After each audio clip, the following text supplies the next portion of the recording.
Hello guys, welcome to my channel. Today, I'm thrilled to introduce you to the highly anticipated City Generator add-on for Blender. The team has been working tirelessly for months, and it's finally here. With this powerful add-on, you can generate procedural cities in just a few seconds. With just a click, you can see the roads and buildings appear in your viewport. From there, you can set up geometry nodes and adjust the buildings any way you like. You can easily switch the shape of buildings from square to any you desire.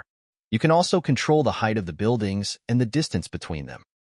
And for the top view, you can add assets to the roofs and customize them accordingly. You can also change the layout of the exterior, all in a matter of seconds.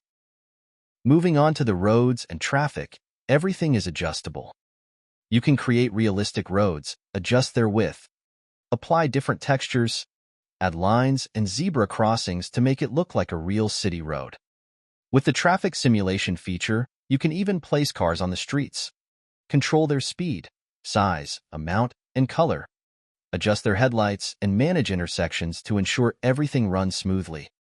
The street lights, traffic lights, and overall environment can also be customized to your liking. This add-on is a complete package for generating procedural cities with all the details intact. From buildings to roads, traffic, and street lights, the City Generator has got you covered. So if you are thinking of getting it, the link to it is available in the description below. Thanks for watching. If you enjoyed this video, don't forget to like, comment, and subscribe for more Blender tutorials and tips. Happy blending!